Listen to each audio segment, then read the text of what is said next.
Բարի երեկո, Ազատության ուղիղ եթերում լրատվական կենտրոնն է, դիտեք այս ծրագրում։ Ռուբեն Ռուբինյանն ընտրվեց 9-րդ գումարման ազգային ժողովի նախագահ միայն իշխող քաղաքացիական պայմանագրի քվեներով, ով է փոխարինելու Ռուբինյանին հայ-թուրքական բանակցային գործընթացում։ Հայաստանի պատմության մեջ աննախադեպ իշխանության 3-րդ ժամկետը սկսող վարչապետ Նիկոլ Փաշինյանը վերանշանակել է փոխվարչապետներին եւ նախարարներին, նոր է միայն բարձր տեխնոլոգիական արդյունաբերության նախարարը։ Ընդդիմադիր հայացքները չթաքցնող դասախոսները նոր պայմանագրեր չեն ստանում պետական համալսարանում։ Իրավաբանական ֆակուլտետի դասախոս եւ նախկին դեկան Գագիկ Ղազենյանը կբողոքարկի որոշումը։ Կալանավորված Գագիկ Ծառուկյանին պատկանող մուլտիգրուպի աշխատակիցներն այսօր կառավարության շենքի առջև բողոքի ակցիա են իրականացրել, պահանջելով վերաբացել իրենց ընկերություններն ու վերականգնել իրենց աշխատանքը։ Վերջին 3 ամսում 2 աղիքային վարակ, Բյուրեղավանում խմելու ջրի խնդիրը մնում է չլուծված, պատասխանատուները միմյանց վրա են բարդում մեղքը։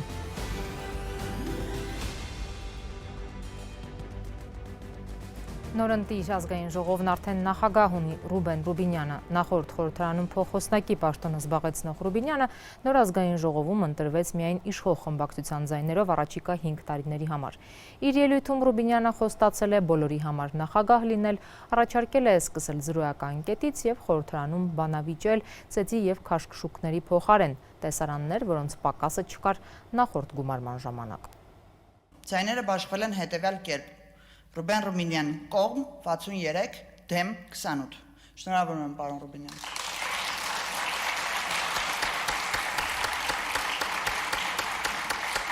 Խորհրդարանականներն այսօր ազգային ժողովի նախագահի պաշտոնում ընտրեցին խորհրդարանի նախկին փոխխոսնակ Ռուբեն Ռուբինյանին։ Ռուբինյանին կողմ քվեարկեց միայն քաղաքացիական պայմանագիրը։ Ուժեղ Հայաստանը քվեարկությանը մասնակցեց եւ դեմ քվեարկեց Հայաստան խմբակցությունը առհասարակ քվեարկությանը չմասնակցեց։ Հարգելի ընդդիմադիր գործընկերներ, այն փաստը, որ դուք չեք քվեարկել իմ օգտին, ոչինչ չի նշանակում մեր հարաբերություններում, ես պատրաստվում եմ լինել ամբողջ ազգային ժողովի նախագահ։ Ռուբեն Ռուբինյանի թեկնածության հարցը խորհրդարանում քննարկվեց 2 օր։ Այս ընթացքում падգամավորները թե հարցերով, թե հայտարարություններով անդրադարձան նրա կենսագրությանը, նաև նրա ընտանիքի անդամներին։ Եղան ակնարկներ, որ Ռուբինյանի եղբայրը հնարավոր քաղաքական հովանավորչության արդյունքում է հայտնվել այնպիսի ընկերությունների խորհուրդների կազմերում, որտեղ պետությունը շահաբաժին ունի։ Քաղաքական հովանավորչության խնդիր չեք տեսնում, պարոն Ռուբինյան։ Դուք պետք է այս ամբյոնից ասեք, թե ոնց է ստացվել, որ ձեր եղբայրը նման աննախադեպ հաջողություններ է գնացում գրանցում այն կազմակերպություններում, որտեղ կառավարությունը որոշակի մասնաբաժին է ձեռք բերում։ Եզրափակիչ ելույթում արդեն Ռուբեն Ռուբինյանը արձագանքեց Աննա Գրիգորյանին, անդրադարձավ նաև իր եղբոր վերաբերյալ Գրիգորյանի պնդումներին, հայտարարեց, թե իր եղբայրը բանկային համակարգում աշխատել է 2007 թվականից եւ մինչեւ օրս էլ այդ համակարգում է։ 2017 թվականի դրությամբ, երբ որ ես ընդդիմադիր էի, իմ եղբայրը Ինեկո բանկի գործառնական տնօրենն էր եւ վարչության անդամ։ Եվ ստանում էր ավելի բարձր աշխատավարձ, քան դուք հենց հիմա ստանում եք, Տիկին Գրիգորյան։ Ընդդիմության եւ իշխանության միմյանց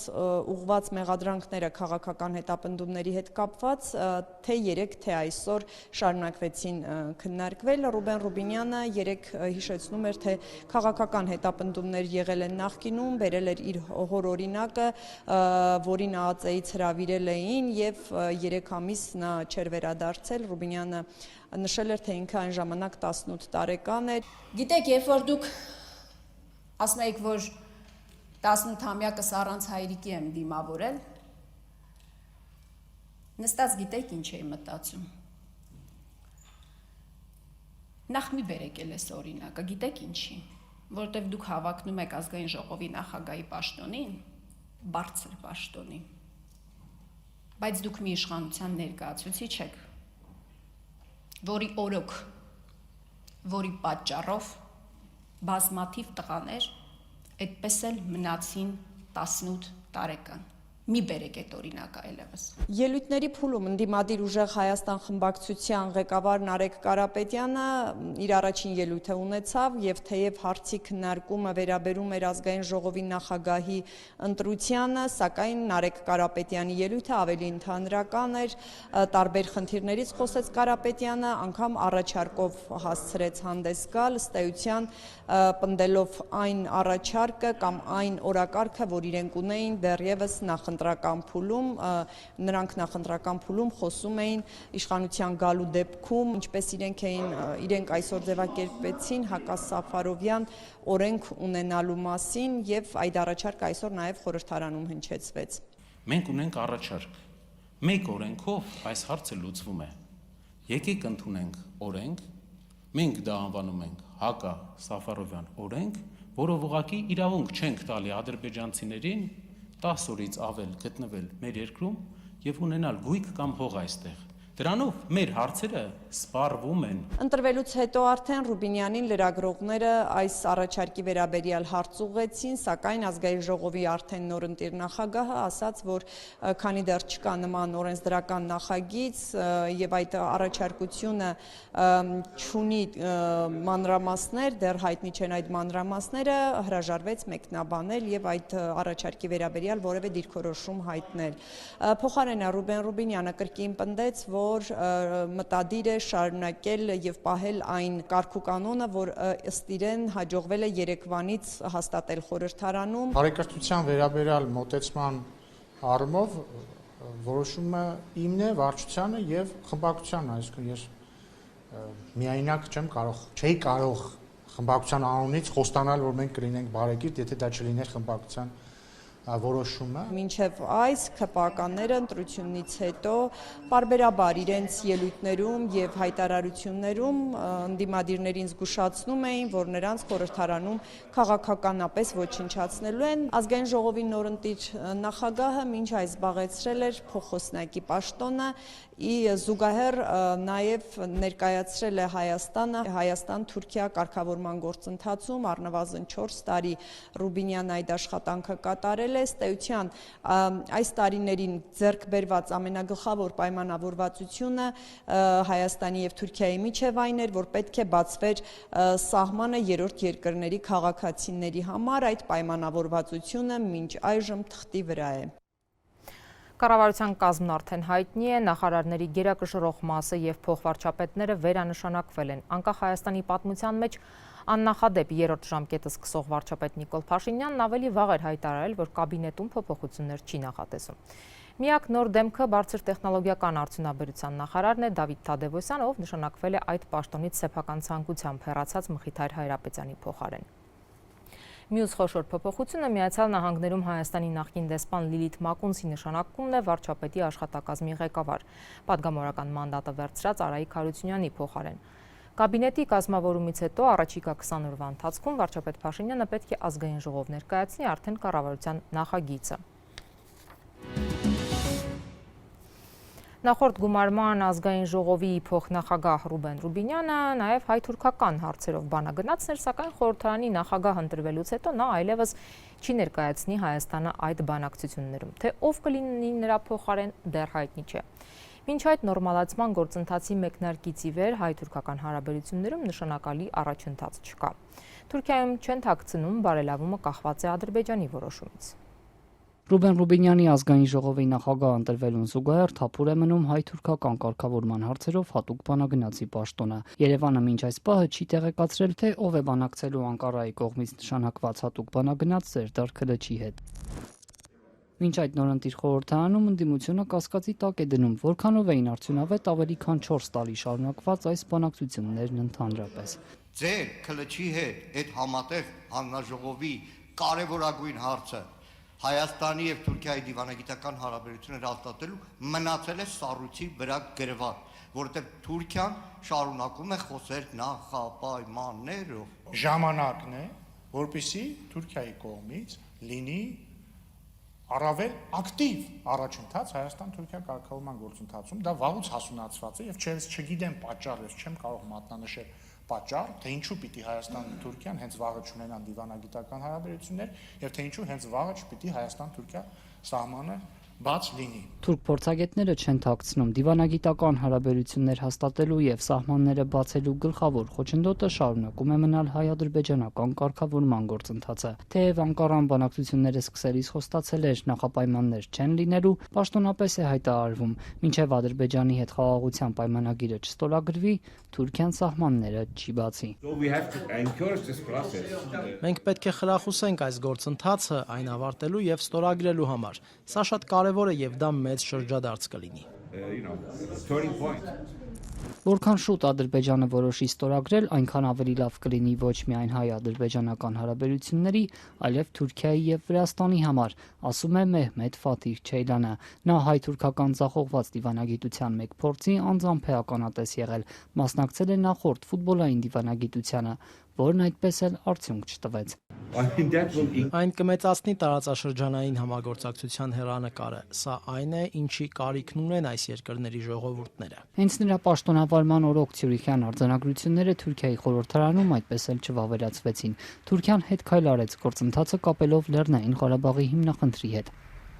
Այսօր, երբ Ղարաբաղյան խնդիրն այլևս չկա, Ադրբեջանը պահանջում է Հայաստանից սահմանադրությունը փոխելու, հեռացնել Հղումն անկախության հռչակագրին։ Շուրջ 40 տարի Թուրքիայի արտգործնախարարությունում աշխատած պաշտոնաթող դիվանագետը, որն այժմ Անկարայի քաղաքականության կենտրոնն է ղեկավարում, առաջարկում է այդ հարցը թողնել ապագային։ Ստորագրումից հետո երկու կողմերը իրավական պարտավորություններ կունենան։ Բացի այդ, երկու երկրները կարող են հուշագիր ստորագրել, որ հռչակագրի հարցը կլուծվի, սակայն ոչ հիմա, խորհրդարանական ընտրությունների արդյունքները հաշվի առնելով։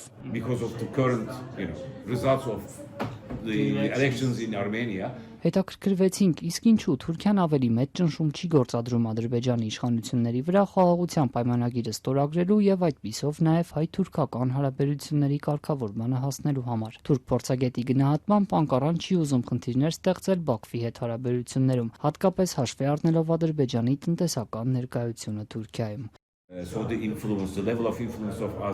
Ադրբեջանի ազդեցությունը Թուրքիայի վրա մեծ է, նրանք տարբեր գործիքներ կարող են կիրառել, որոնք կարող են, այսպես ասած, թունավորել երկկողմ հարաբերությունները։ Այդ պատճառով էլ Անկարան զգուշ է գործում։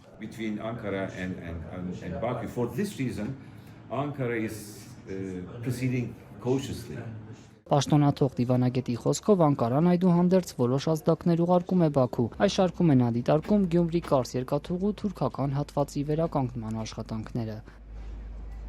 Deputy President went to Yerevan for this European Political EPU summit, right? Թուրքիայի փոխնախագահի այցը Երևան, Անիի կամուրջը վերականգնելու պայմանավորվածությունը, ենթակառուցվածքները վերականգնելու շուրջ աշխատանքը, այս ամենը կարելի է դիտարկել որպես անուղղակի ճնշում Բաքվի վրա, թե տեսեք, մեզ անհրաժեշտ է հասնել վերջնական համաձայնության։ Saying that look, I mean, we need the finalization of this agreement. Թե վերջնական համաձայնություն դեռ չկա, բայց Անկարային չեն թաքցնում։ Կցանկանային սահմանի բացման դեպքում Արաքսիափին հայերի տեսնել, ոչ ռուսների։ Ընդ որում այս մասին խոսելիս փորձառու թուրք դիվանագետը մատնանշում էր ոչ միայն սահմանը, այլև երկաթուղին, որը 2008-ից կոնցենսիոն կառավարման է հանձնված ռուսական կողմին։ I mean, we would like to see our Armenian counterparts on the other side of the border. Սահմանի մյուս կողմում կցանկանանք հայ գործընկերներին տեսնել, այլ ոչ ռուսներին։ Կարծում եմ ժամանակն է Հայաստանն իր սահմանները կառավարի։ Հայաստանը հայերին է պատկանում, չէ՞։ Այսինքն նրանք պետք է կառավարեն։ Վերջին ամիսներին Հայաստանի վարչապետն այս մասին մի քանի անգամ է հայտարարել, նաև առաջարկել Մոսկվային հայկական երկաթուղու կոնցենսիոն կառավարումը փոխանցել Հայաստանի ու Ռուսաստանի համար ընդունելի որևէ երրորդ երկրի։ Մոսկվայի մերժումից հետո անցած շաբաթ վարչապետ Փաշինյանն ավելի կտրուկ արտահայտվեց, պնդելով, թե այլընտրանք չկա։ Մենք ուզում ենք բարեկամական ձևով այդ խնդիրը լուծենք։ Բարեկամական ձևով։ Բայց նաև մենք այդ խնդիրը բոլոր դեպքերում պիտի լուծենք բարեկամական ձևով, բայց նաև էլի դե յուրե կարող է հարց ծագի, որ մենք դե յուրե որոշումներ կայացնենք։ Եթե անհամաձայնություն կա, հետո կգնանք արբիտրաժում բան կանենք։ կքննարկենք։ Թուրք փորձագետի կարծիքով տարածաշրջանային խնդիրների վերջնական կարգավորման համար պետք է ավելի արագ գործել, քանի Մոսկվայի դիրքերն ավելի թույլ են տարածաշրջանում Ուկրաինայի դեմ պատերազմի պատճառով։ Մյուս կողմից պաշտոնաթող դիվանագետն ինքն էր ընդունում, այս պահին, երբ սեղանին են մոտ 1 տարի առաջ նախաստորագրված հայ-ադրբեջանական խաղաղության պայմանագիրն ու Թրամփի ուղու շուրջ ձեռք բերված պայմանավորվածությունները, առաջ շարժվելու ուղղությամբ հիմնական քայլը կախված է Ադրբեջանից։ Սեպտեմբերից պետական համալսարանում չի դասավանդի իրավաբանական գիտությունների դոկտոր Գագիկ Ղազինյանը, Փաշինյանի իշխանության դեմ պայքարող Սամվել Կարապետյանի թիմին միացած Դավիթ Ղազինյանի հայրը։ Նրան տեղեկացրել են, որ իր պայմանագիրը չի երկարաձգվի։ Իրավաբանական ֆակուլտետի երկարամյա դեկանը եւ դասախոսը պատրաստվում է բողոքարկել այս որոշումը։ Նա ի դեպ միակը չէ, պետական համալսարանի արդեն մի քանի նախկին դասախոսներ եւս պնդում են, թե հեռացվել են իրենց քաղաքական հայացքների պատճառով։ Իրավաբանական գիտությունների դոկտոր Գագիկ Ղազինյանը չի հաշտվի Երևանի պետական համալսարանից իրեն ազատելու որոշման հետ։ Տասնամյակներով Մայրբուհում դասավանդած պրոֆեսորը կբողոքարկի որոշումը, եթե սեպտեմբերից պայմանագիրը չի երկարաձգեն։ Ազատության ասած նրա որդին, որ ընդդիմադիր Ուժեղ Հայաստան խմբակցության падգամավոր է։ Գագիկ Ղազինյանը ազատության զանգերին այսօր չպատասխանեց։ Միանշանակ բողոքարկում կլինի, բայց ոչ թե խնդիրը աշխատանքն է, խնդիրն է, որ իրենց ուզածը պետք է չլինի, իրենց ասածը պետք է չլինի։ Համալսարանի երկարամյա դասախոսին անցած ամիս են ծանուցել, որ պայմանագրի ժամկետը լրանում է ու չեն երկարաձգի։ Եվ առանց որևէ պատճառաբանության, որ սեպտեմբերի 1-ից ձեր պայմանագիրը չի երկարացվելու։ Որևէ հիմնավորում չեն ներկայացրել, ոչ մի պատճառաբանություն չկա, վստահեցնում է Դավիթ Ղազինյանը։ Սամվել Կարապետյանի թիմին միացած ընդդիմադիր падգամավորը սա իր քաղաքական գործունեության հետ է կապում։ Պնդում է 1 տարի առաջ, երբ ինքը դեռ չէր մտել քաղաքականություն, հորը Մայրբուհում պատվավոր պրոֆեսորի կոչման էին արժանացրել։ Իմ կարծիքով դա մեկ մարդու որոշում է, իր կարծիքով էլ ինձ ինչ-որ ձևով ճնշելու։ Այսինքն դուք ասում եք Նիկոլ Փաշինյանի ուղիղ հրահանգով է ձեր հայրը։ Վարկյան կասկած չունեմ։ Պատճառը դա է, ինչ-որ ձևով փորձեն ճնշեն, պատժեն։ Գագիկ Ղազինյանը պետական համալսարանում է դասախոսում 80-ականներից, մինչև 2024 թվականը իրավագիտության ֆակուլտետի դեկանն էր 28 տարի, 2 տարի առաջ հրաժարվեց առաջադրվել ու շարունակում էր դասախոսել։ Եթե իմ հայրը չի բողոքարկում, ինչ անեն մնացած մարդիկ, որոնց դեմ ոտնձգություններ արվում։ Ղազինյանը միակը չէ, որի հետ Երևանի պետական համալսարանի ռեկտորատը չի պատրաստվում սեպտեմբերից աշխատել։ Այսպիսի ծանոթություններ են ստացել ընդդիմադիր հայացքներով մի խումբ դասախոսներ։ Իրավապաշտպան Ռուբեն Մելիքյանը, քաղաքագետ Ալեն Ղևոնդյանը, պատմության ֆակուլտետից Շուշան Վարդանյանը, որ նույնպես Փաշինյանի քննադատներից է։ Ես համարում եմ իրավապաշտպան գործունեության արդյունք։ Ռուբեն Մելիքյանն անցած ամիս Ազատության հետ զրույցում պնդել էր, ռեկտորի սև ցուցակում է հայտնվել իր իրավապաշտպան գործունեության պատճառով։ Նա հիմնականում պաշտպանում է իրավապահների թիրախում հայտնված ընդդիմադիր գործիչներին։ Քաղաքական հարցերով իրավապաշտպանությունը ենթադրում է ընդդիմադիրների պաշտպանություն։ Ինչն է պատճառը, որ այս դասախոսների հետ չեն ուզում աշխատել, ինչով են հիմնավորում նրանց պայմանագրերը չի երկարաձգելու որոշումը։ Արդյոք կան քաղաքական նկատառումներ, ինչպես պնդում են Ռուբեն Մելիքյանն ու Դավիթ Ղազինյանը։ Ազատության այս հարցերին համալսարանի մամուլի խոսնակ Քնար Միսակյանը խոստացավ պատասխանելու, մինչ այս պահը արձագանք չկա։ Ռեկտոր Հովհաննես Հովհաննիսյանն էլ այսօր անհասանելի էր։ Կառավարման խորհուրդները գտնվում են ՀՀԿ-ի վերահսկողության ներքո։ Բոլոր բուհերը պետք է ապաքաղաքականացվեն։ Բուհերը քաղաքականությունից հեռու պահելու խոստումներով իշխանության եկած Փաշինյանի օրոք էլի են եղել ընդդիմադիրներից ահազանգեր, որ իրենց պայմանագրերը դադարեցրել են քաղաքական հայացքների պատճառով։ 3 տարի առաջ էլ Բրյուսովի անվան լեզվաբանական համալսարանին հրաժեշտ տվեց ընդդիմադիր Հայաստան խմբակցության падգամավոր Լիլիթ Գալստյանը։ Այս դեպքերով նաև մեկ դատական վճիռ կա։ Բրյուսովում 2023-ին պաշտոնից հեռացրել էին Ցոլակ Ակոբյանին, որ բարձրաձայնում էր ռեկտորի թափուր պաշտոնում Դավիթ Գյուրջինյանին խախտումներով նշանակելու մասին։ Քննադատություններից հետո հենց իրեն պրոռեկտոր Ցոլակ Ակոբյանին ազատեցին, հիմնավորելով, որ նա չի համապատասխանում զբաղեցրած պաշտոնին։ Ես բողոքարկել եմ ինձ աշխատանքից ազատելու հրամանը ամբողջությամբ ու դատանը հրամանը ամբողջությամբ ճանաչել է անվավեր։ Պրոռեկտորը բողոքարկել էր որոշումն ու շահել բոլոր ատյաններում։ Դատարանը անվավեր համարեց նրան աշխատանքից հեռացնելու հրամանն ու Ցոլակ Ակոբյանը բուհի բյուջեից որպես փոխհատուցում ստացավ 11 միլիոն դրամ։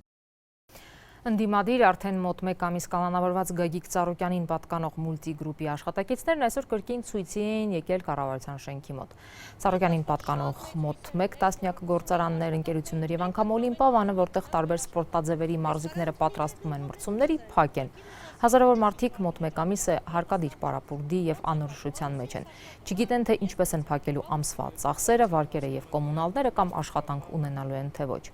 Իրավապահներն ասում են, դեռ քննչական գործողություններ են իրականացնում։ Մի խոսքով շատ մեծ հույսեր ունենք, որ պարոն Փաշինյանը կհասկանա հարցի լրջությունը, որ այսքան մարդ սոված ծառավ չմնա, բոլորս ունենք աշխատանք, մենք ընդհանրապես ուզում ենք գնանք մեր աշխատանքի։ Մեզ կարա ընդունի նաև նույն Համլետը Նազարեն, ուղակի մեզ ասի, գիտես ինչ Կարմինե ջան, օրինակ քո հյուրանոց ռեստորանը բացվում է, չգիտեմ, ամսի 15-ին մուլտիտաբակը բացվում է վաղվանից, այն մեր Օլիմպիավանը բացվում է վաղը չեմ մսովեն, մեզ էտա պետք հստակ իմանա, որ այսքան մարդկանց էլ կարողանանք ասենք, գործ ման իրանց, գործ ման չգան իրանց, չգիտեմ, ես իմ մասով կարամ ասեմ, եթե մեր հյուրանոցը չվերաբացվի, ես չեմ պատրաստվում ուրիշ տեղ աշխատեմ, ես պրոստի երկրից գնալու եմ, որովհետև սենց երկրում ես չեմ ուզում ապրեմ, որտեղ դու վաղվա քո օրվա հացի վրա, վաղվա քո օրվա վրա վստահ չես։ Ոնց ենք ապրում, ամուսինս աշխատում է, ես տենց եմ ապրում, ամուսինս է կոպիտ ասած բան։ Մարդիկ կա, ովքեր որ ընտանիքով են մուլտիգրուպում աշխատում, հասկանում եք, ու այսօր այդ մարդիկ ամբողջ բոլոր ընտանիքի անդամները ոչ մեկ չի աշխատում։ Նոյի գործարանից։ Ո՞ս կա փակենք, որ այս մի ամսից ավելա չենք աշխատում, ո՞ս փակենք։ Հիմա վարձի սորն է, ես ոնց անեմ, որ ես իմ վարձը ստամ, կասեք։ Պետությունն է բերելու տալու, ղեկավարն է բերելու տալու, չէ։ Այս ինչ է, այսի անելու բան է, որ մեր գլխին անում են։ Օրինակի գործանից ենք։ Ոնց եք ապրում, յոլագրում, չգիտեմ էլի։ Ոնց պետք է գնանք։ Մի ամիսը չենք աշխատում։ Այնտեղ ինչ եք աշխատում։ Անվտանգության աշխատակից ենք։ Բայց կոնյակի գործարանը ոնց որ վերցրեց պետությունը, նորություն կա։ Ըստ օդում կախված լուրերի է, այտենց։ Դե չենք կարա փակենք, էլի պետությունը ինձ թվում է փակի մեր վարկերը։ Բա որ չենք աշխատում, ինչ անենք։ Նման հույս ունեք։ Դե մեր նախաձեռնությամբ չի դա տեղի ունեցել։ Մենք չունենք էլ այդ հարցում։ Իրականում իրանք լուծում ոնց հասկացա մտածում են, իհարկե շատ դանդաղ էլ է։ Մեզ թույլ տան աշխատել լուծումը միջև մտածան։ Հիմա ինչպես են երեխեքը մարզվում, կարծես թե կեսը դրսում են մարզվում, կեսը Բաքում են մարզվում, կեսը ինչ-որ մյուս հակումների հետ համագործակցելով, որ աշխարհ Եվրոպայում պատրաստվում, որ իրանց հետ փորձում ենք տենց գոնե մարզվեն, գոնե մարզման ինչ-որ մի տեղ ունենան, թեկուզ դրսում։ Վնասները մեծ է, քան որ սարքավորումներ կան այնտեղ, որոնք որ սպասարկում պետք է անեին քլորի ստանցաներ, շատ է, մի մասով չէ էլի։ Վնասը երբ որ բացենք, հասկանանք իրականում ինչ վիճակ է, ժամանակ մեր հիմիկվա ամենամեծ վնասը, որ չեն կարողանում այդ երեխեքին մարզել։ Վերադառնանք նոր խորհրդարանի թեմային։ Նորանկախ Հայաստանի պատմության մեջ առաջին անգամ ազգային ժողովը աշխատանքները սկսել է առանց ամենայն հայոց կաթողիկոսի օրհնության։ Վարչապետ Նիկոլ Փաշինյանն ու ընտրված իշխանությունը սուր հակասության մեջ են եկեղեցու հետ եւ անգամ իրենց նախընտրական ծրագրում մի քանի կետ են նշել կաթողիկոս Գարեգին II-ին հեռացնելու վերաբերյալ։ Ընդդիմադիրները մինչդեռ 3 իրենք էին գնացել Էջմիածին հանդիպելու վեհապարին։ Աղոթում ենք, որ Աստված իմաստություն պարգևի եւ աջակից լինի ձեզ ձեր գործունեության մեջ, որպեսզի ազգային ժողովի առաքելությունը արգասավորվի ցանկալի արդյունքներով, հանուն հայրենիքի առաջընթացի, մեր ժողովրդի խաղաղ, ապահով ու արժանապատիվ կյանքի։ Սա 2021-ի օգոստոսի 2-ին խորհրդարանում ազգային ժողովի առաջին նստաշրջանին ամենայն հայոց կաթողիկոսի վերջին օրհնությունն էր։ 5 տարի անց արդեն 2026-ի օգոստոսի 2-ին Գարեգին II-ն իր օրհնանքը հղեց ոչ թե խորհրդարանի դահլիճում, ինչպես նախատեսված է ազգային ժողովի կանոնակարգ օրենքով, այլ Մայրաթորի դահլիճում, խորհրդարանի ընդդիմադիր 2 խմբակցությունների պատգամավորների մասնակցությամբ։ Պահյա, պահպանյա եւ օրհնյա Զազգս հայոց զեգեցիս Հայաստանյայից։ Նորանկախ Հայաստանի պատմության մեջ առաջին անգամ կաթողիկոսը խորհրդարան չէր հրավիրվել վարչապետ Նիկոլ Փաշինյանի ու եկեղեցու միջև սուր հակասության ֆոնին։ Եթե 2021-ին նիստը նախագահող ամենատարեց պատգամավոր Կնյազ Հասանովը խորհրդարանի անդրանիկ նիստը բացում էր կաթողիկոսի օրհնանքով, ապա երեք արդեն նա հարց չբարձրացրեց, ինչով վեհափառը դահլիճում չէ։ Ավելին ընդդիմադիրների հարցերին, թե որտեղ է կաթողիկոսը, Հասանովը սլաքներն ուղում էր Գարեգին II ուղղությամբ։ Ազգային ժողովի 8-րդ գումարման առաջին նստաշրջանի բացման առթիվ օրհնանքի խոսքն ունի ասելու ամենայն հայոց կաթողիկոս նորին Սուրբ Օծություն Տեր Գարեգին II-ը։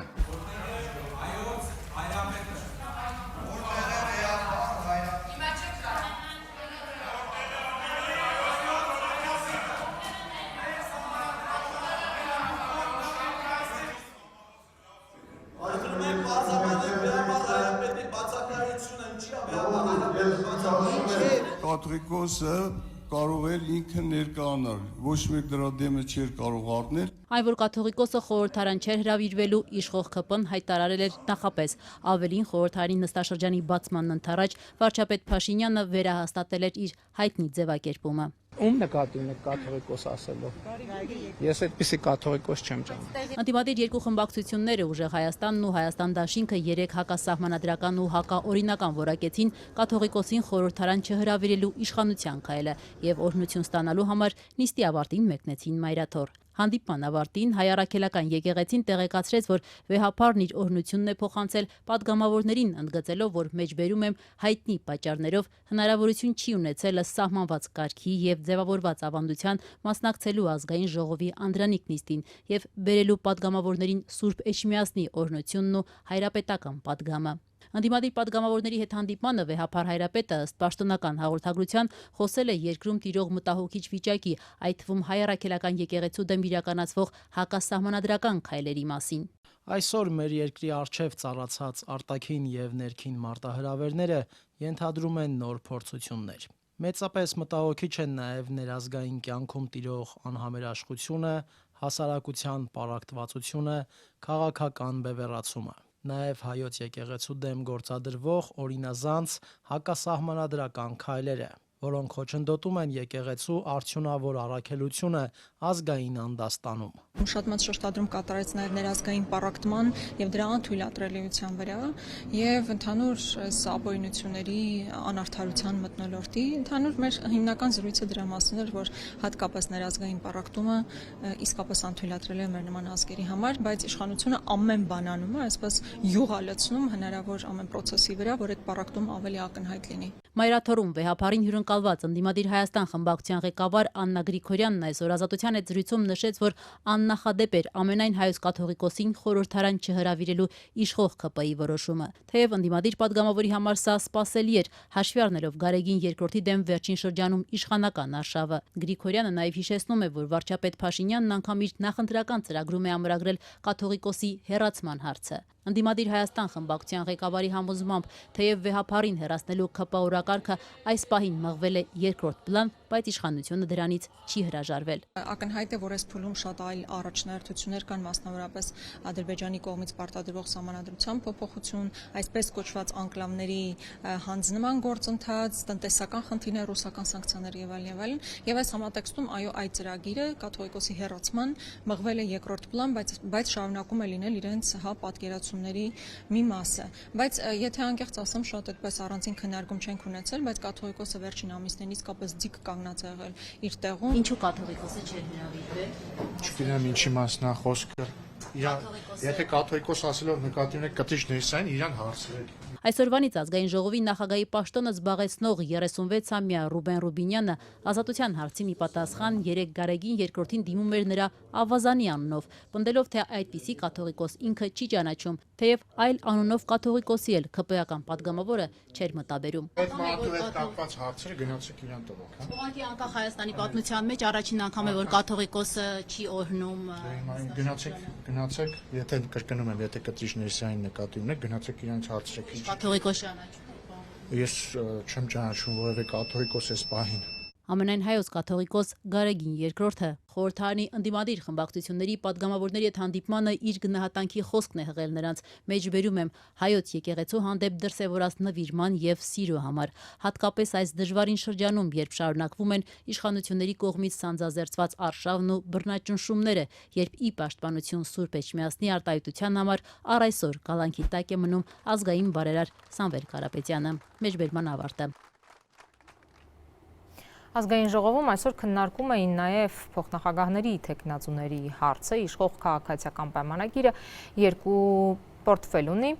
առաջադրված են Վահագն Ալեքսանյանը եւ Հայկ Կոնջուրյանը եւ չնայած վերջինիս ընտանիքի անդամների շուրջ ի հայտ եկած աղմկահարույց պատմություններին, քաղաքացիական պայմանագրի որոշումը մնաց անփոփոխ։ Այդ պատմություններից ամենավերջինը վերաբերում է Կոնջուրյանի կնոջը, ով ըստ սեփական հայտարարագրի վնասով աշխատող հայ փոստում ամեն ամիս ստանում է առնվազն 7 աշխատավարձ։ Մինչդեռ վերադասկառույցից չեն մանրամասնում ինչպես են հաշվարկել վարձատրության այդ չափը եւ ընտրել ով պետք է պաշտոնը զբաղեցնի։ Այսօր ազգային ժողովի ապագա փոխնախագահը ստիպված էր այս հարցերին պատասխանել խորհրդարանի ամբիոնից։ Կոնջուրյանը հակադարձել է, թե իր կինը նախորդների համեմատությամբ մի բան էլ քիչ է ստանում։ Իդեպ, քաղաքացիական պայմանագրի օրոք նշանակված նախկին տնօրենների աշխատավարձի չափը հայ փոստը ազատության հարցմանն ի պատասխան չէր բացահայտել, գաղտնիք էր համարել։ Բրավո, պարոն Կոնջուրյան, 20 րոպե խոսեցիք ամեն ինչի մասին, բացի մամուլում քննարկվող թիվ 1 թեմայից։ Ձեզ ուղիղ տեքստով, փաստերով մեղադրում են քաղաքական կոռուպցիայի մեջ։ Ամենամիս ձեր կինը պետական ընկերությունից հայ փոստից $10,000 է ստանում։ Դուք կապ չունեք, ազգային ժողովի փոխնախագահի թեկնածուի կարգավիճակով ամբիոնին մոտեցած Հայկ Կոնջուրյանի ընդդիմությունը սա էր հարցնում։ Ես իմ խոսքում չասեցի, որպեսզի ըմբոշխնեմ ձեր հարցի միջոցով այդ հարցը։ Կոնջուրյանի պատասխանը անակնկալ էր։ Իմ կինը հայ փոստի պատմության մեջ ամենացածր աշխատավարձ ստացող տնօրենն է երբևէ։ Ազատությունն էր պատմել Կոնջուրյանի կինը Շուշան Ալեքսանյանը տարեկան ավելի քան $118,000 է ստանում։ 2 տարի առաջ տնօրենի պաշտոնն ստանձնել է մրցույթով, սակայն մրցութային նիստերի արձանագրությունները ազատությանը չեն տրամադրվել։ Դրան վերաբերող հարցերը անպատասխան են մնում։ Ընդդիմությունը կասկած ունի, որ Կոնջուրյանի միջնորդությամբ է կինը բարձր պաշտոն ու աշխատավարձ ստացել։ Ինչպես է նշանակվել Կոնջուրյանի կինը հայ փոստի տնօրենի պաշտոնում եւ ինչ բանաձևով է բարձր աշխատավարձ ստանում։ Հետաքննության վերնագիրը սա էր, բայց Կոնջուրյանը ուշացած առաջարկ ունի։ Հայկ Կոնջուրյանի կինը հայ փոստի պատմության մեջ ամենացածր աշխատավարձ ստացող տնօրենն է։ Կամ վերնագիր օրինակ, ինչքան գումար է հարկատուների կողմից վճարված վատնել Ագնեսա Խամոյանը որպես ազգային ժողովի падգամավոր 5 տարիների ընթացքում։ Փոխնախագահի թեկնածուն պնդում է պետական ընկերություն ղեկավարող իր կինը պետությունից փող չի ստանում։ Հայ փոստը 100%-ով ինքնաֆինանսավորվող կառույց է։ Իմ կինը եւ հայ փոստի մյուս աշխատակիցները երբևէ պետական բյուջեից աշխատավարձ չեն ստացել։ Որոք մեկ բյուջեից չստան, պետական հիմնարկը, բա ի՞նչ է։ Պետական հիմնարկը ի՞նչ է։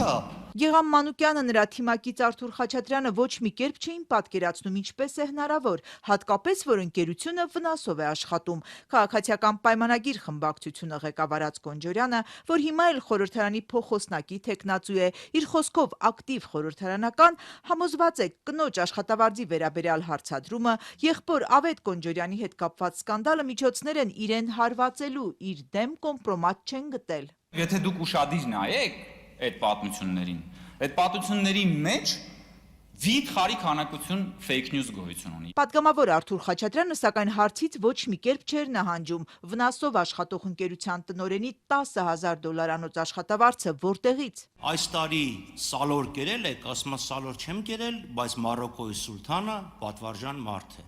Ես ձեզ ինչ եմ հարցնում, դուք ինչ եք պատասխանում։ Լավ, հայ փոստին անդարում, ասեմ 523 միլիոնի վնաս ունի։ Դուք ասում եք պարտք չի վերցնում, շատ լավ, բա որտեղից այդ վնասը փոխհատուցան։ Որտեղից։ Ուրեմն կամ պետությունից պետքա փոխառություն ստանա, կամ գնա որպես ՓԲ բանկից ստանա։ Հարցում ուղարկել հայ փոստին վերադասկերատեսչությանը Կոնջուրյանն ասաց ինքը քաղաքական հարցադրմանն է արձագանքում։ Արդյոք Հայկ Կոնջուրյանը միջամտել է, որպեսզի իր կինը նշանակվի հայ փոստի տնօրեն։ Ես ոսկեղենիկ հայերենով, մեծրոպատար բանավոր, ասեցի, որ ոչ, ես չեմ միջամտել եւ ես չէի կարող միջամտել։ Ոչ մի արտարոց բան կինը հայփոստում վարչություն էր ղեկավարում, հետո էլ ընկերությունը եւ ընդհանրապես ըստ Կոնջորյանի իր տիկինը դեռ 10 տարի առաջ էր ստանում այնքան, որքան հարց տվող պատգամավորները, իսկ որքան են ստանում ընկերության 1200 փոստատարները։ Հարցը դիմադիրներից Ագնես Ախամոյանը բարձրացրեց, ինքն էլ պատասխանեց 80,000 դրամ։ Հայփոստի տնօրենը, որը վնասով է աշխատացնում, որը վարկային միջոցներ է ներգրավում, ամսական $10,000 աշխատավարձ է ստանում, շարքային աշխատակիցը 45 անգամ պակաս աշխատավարձ է ստանում։ Դուք վերջին անգամ հայփոստ երբ եք մտել, շենքային պայմանները տեսել եք, իսկ գիտեք, որ ծառայությունները կրկնակի թանկացել է, երբ որ պետության կառավարմանն է հանձնվել։ Թիմակցին սատարելու համար ամբիոն բարձրացավ փոխնախագահի մյուս տեխնացուն Վահագն Ալեքսանյանը։ Մարդը 30 օր, մի ամիս աշխատում է ու ստանում $10,000, ինչ կա։ Սա նախկինների համար թեյավճարի փող է ըստ Ալեքսանյանի։ Ընդդիմությանը հորդորեց իրենց կողքին նստած երկրորդ նախագահի որդու Քոչարյանների ունեցվածքին նայել։ Ձեր կողքին նստած մարդուց դատախազությունը պահանջում է եւ իր ընտանիքից $200 միլիոն ապօրինի գույք, $200 միլիոն դա գիտեք ինչքան է, պարոն Մանուկյան։ Պարոն Մանուկյան, եթե դուք 2000 տարի լինեք պատգամավոր, դուք $200 միլիոն աշխատավարձ չեք ստանա։ Քվեարկությունը վաղն է, ԿՊԱ-ականները Հայկ Կոնջորյանին երևի կընտրեն փոխխոսնակի պաշտոնում։ Իդեպ Հայկ Կոնջորյանի եղբոր Ավետ Կոնջորյանի կողմից սեռական բնույթի հայհոյանքներ հնչեցնելու դեպքով նախաձեռնվել է քրեական վարույթ։ Խուլիգանության հոդվածի հատկանիշներով ազատությանը հայտնեցին քննչական կոմիտեից։ Իրազեկ քաղաքացիների միավորում հասարակական կազմակերպության ղեկավար Դանիել Իոնիսյանն էր հաղորդում ներկայացրել դատախազություն։ Հուլիսի վերջին հայտնի դարձավ, որ Ավետ Կոնջորյանը ծեծի է ենթարկվել, հարուցվել է քրեական գործ։ Ծեծի համար մեղադրվողներից Նաիրի Հակոբյանի ընտանիքի անդամները տեղեկացրին, որ դեպքից առաջ Կոնջորյանը մեքենայով բազմիցս մոտեցել է իրենց տանը եւ հայհոյանքներ հնչեցրել, ինչի մասին վկայող տեսանյութերը նաեւ տարածվեցին։ Դրանից եւ դատախազություն ներկայացված հաղորդումներից ավելի քան 1 շաբաթ անց այսօր իրավապահները քրեական գործ են հարուցել։ Անդրադառնանք այլ թեմաների։ Վերջին 3 ամսում արդեն 2 անգամ Բյուրեղավանում աղիքային վարակ է բռնկվել։ Բնակիչները վստահ են ջուրն է պատճառը։ Հիվանդությունների վերահսկման եւ կանխարգելման կենտրոնը եւս ջրում հայտնաբերել է մանրեներ, որ վկայում են խմելու ջուրը աղտոտված է եւ կարող է հիվանդություն հարուցել։ Վիոլա ջուրը մինչդեռ պնդում է, որ ստուգել են իրենց մատակարարած ջուրը խնդիրներ չունի։ Որտեղ եւ ում պատճառով է Բյուրեղավանում ջուրը պարբերաբար առողջական խնդիրների պատճառ դառնում, այս հարցի պատասխանը դեռ չկա։ Պատասխանատուները մեղքը միմյանց վրա են բարդում։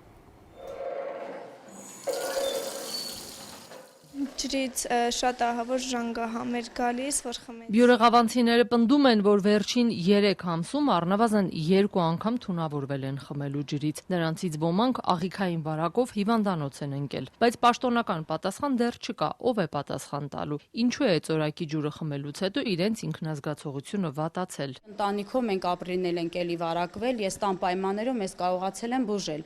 Այս անգամ դաժե կարամ ասեմ 10 օր է, որ ես կռանդից ջուր եմ օգտագործում, միջև այս մենք միշտ առել ենք։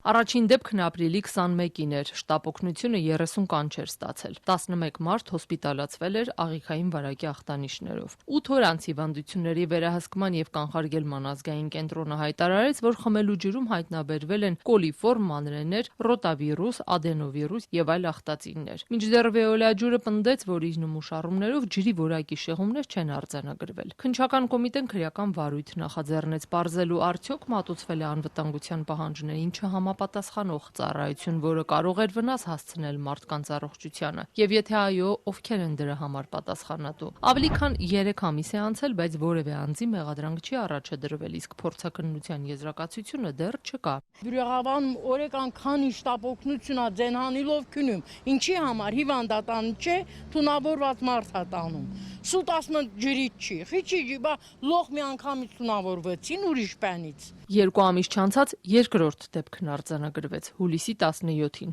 Աղիքային վարակի ախտանշաններով բյուրեղավանցիներից շատերը հոսպիտալացվեցին։ Հիվանդությունների վերահսկման եւ կանխարգելման ազգային կենտրոնը կրկին հայտարարեց ջրի կրկնակի ստուգումից հետո 2 նմուշում հայտնաբերվել են ընդհանուր կոլիֆորմ մանրեներ, ինչը վկայում է ջրի հնարավոր աղտոտվածության մասին։ Վեոլիա ջուրը կրկին հակադարձեց։ Իրենց նմուշառումներով շեղումներ չեն հայտնաբերել։ Խոստացել են լրացուցիչ հետազոտությունների արդյունքները հրապարակել, բայց դրանք դեռ չկան։ Ինչպես նախորդ անգամ այս դեպքով կրկին նույն հոդվածով քննչական կոմիտեում քրեական գործ է հարուցվել։ Նախաքննությունը շարունակվում է։ Ես հարցում էի կատարել նաև հիվանդությունների եւ վարակների կանխարգելման ազգային պետական մարմին, որպեսզի հասկանամ, թե իրենց մոտ ինչ տվյալներ են, եւ այսօր արդեն եկան պատասխանը, որ Արզնի եւ Նուրնուս համայնքներում իրենք էլ հայտնաբերել են կոլիֆորմ մանրեներ եւ բնականաբար կոլիֆորմ մանրե առհասարակ ջրում չպետք է լինի, ինքը աղտածին է, ինքը կարող է առաջացնել տարբեր հետևանքներ եւ ուրեմն նշանակում է, որ այս 3 համայնքի բնակիչները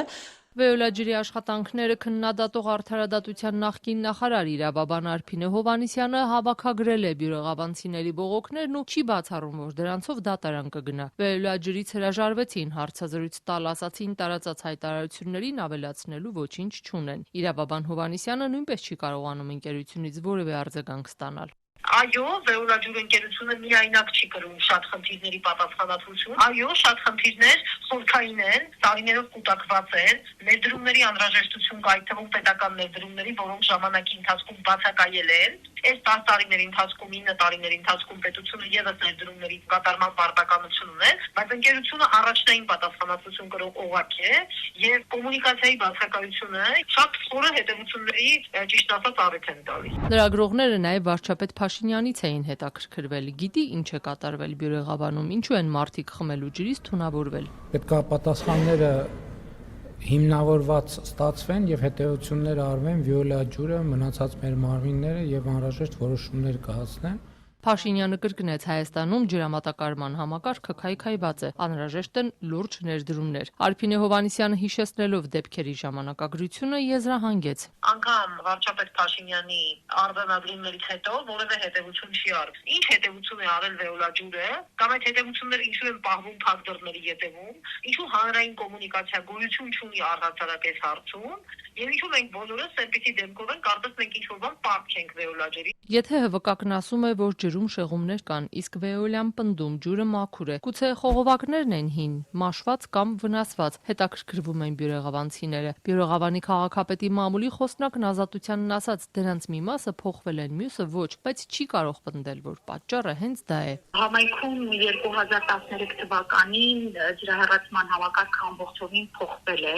բայց երկար ժամանակ է անցել։ Որոշակի մասը քաղաքում հին է ջրահեռացման համակարգը։ Պարբերաբար Վիոլիա ջրի հետ վերջին շրջանում եւս իրականացվել է ջրահեռացման համակարգի հիմնանորոգում։ Չեմ կարող ասել նմուշառումները որտեղից է վերցված, արդյոք տարածքներում են, որտեղ որ հին է ջրահեռացման համակարգը։ Մինչ պատկան մարմիններն իրար են մատնացույց անում, ՀՎԿ-ը պնդում ջրում շեղումներ կան, Վեոլիան դա հերքում, իսկ Բյուրեղավանի քաղաքապետարանից ուսումնասիրությունների վերջնական պատասխանի սպասում բյուրեղավանցիները շարունակում են խմելու ջուրը գնել խանութից։ Արփինե Հովհաննիսյանը հարցնում է, ով է փոխհատուցելու։ Մարդիկ ջրի վարձ չպետք է մուծեն, վերջացրած նրանից, որ իրենք բարոյական տառապանքներ են կրել, առողջության համար իրենց գումարներ են տվել եւ խմելու ջուր են գնում ամեն օր, հա։ Իրենց միակ մեղքերն է, որ ջուր են խմել։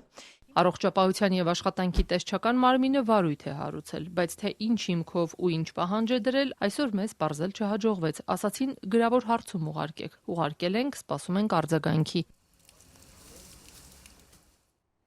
Ռուսաստանը հայտնում է, որ Սևծովի ափին գտնվող Գելենջիկ հանգստավայրում տեղի ունեցած իրենց բնորոշմամբ ուկրաինական անօդաչու թռչող սարքի նպատակային հարձակման հետևանքով զոհվել է 7 մարդ, այդ թվում 3 երեխա։ Եվս 40 մարդ վիրավորվել է։ Սոցիալական ցանցերում տարածված եւ Reuters-ի կողմից հաստատված տեսանյութերում երևում է, թե ինչպես է անօդաչու թռչող սարքը հարվածում Գելենջիկի մերձակայքում գտնվող մարդաշատ լողափին, ինչին հաջորդում է ուժեղ պայթյուն։ Ռուսաստանի արտաքին գործերի նախարարության խոսնակ Մարիա Զախարովան ըստ պետական ՏԱՍՍ գործակալության Ուկրաինային մեղադրել է ահաբեկչության մեջ։ Ուկրաինան դեռ չի պատասխանել մեղադրանքներին, ինչպես եւ Ռուսաստանը, Կիևը պարբերաբար հայտարարում է, որ Մոսկվայի սանձազերծած լայնածավալ պատերազմում դիտավորյալ չի թիրախավորում խաղաղ բնակիչներին։ Այսքանն էինք նախատեսել այսօրվա համար, նորություններին հետևեք ազատություն.am կայքեջում և սոցիալական մեդիայի մեր էջերում, իսկ լրատվական հաջորդ թողարկումը վաղը երեկոյան ժամը 8-ին է։ Հաջողություն։